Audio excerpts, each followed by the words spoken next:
home. Come, come. I'm really excited to show you around. So my place was always like the meeting pad. It was always like the chilling space for everyone. And this is my living room. And this entire space is very minimalistic, contemporary, half made, half bought. It's a good mix of really good furniture with some pieces that were made specially for us. I love the way it's so basic, but at the same time it speaks of quality. It's very utility based. For example, this center table of mine opens up. You can keep things on this, you can use the center piece of it. That is like an openable shutter. This is like my meeting space. I have my story narrations here, I have my library, these books that I've collected over the years, and also this carpet. This was custom made, it's an artisanal piece from Jaipur rugs. I have this piece here.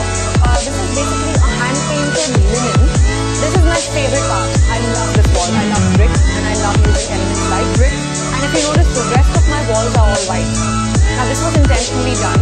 I have a very functional sort of a bar. And the cool part about this is, there's a metal and glass table which opens up. Coming to this part of the house, we got this sheet of canvas which we folded around, and this has a very interesting silhouette. And that's why I have this bronze inlay in my terrace. I live a very hard life. Like, I work extremely hard and I think I'm quite addicted to what I do.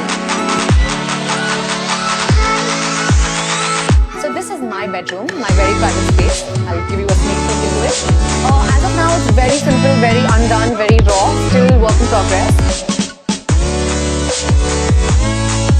I needed a special storage space for my footwear. So I literally stole this place from my architects and created a cupboard just for my footwear. This is my favorite spot in the entire house.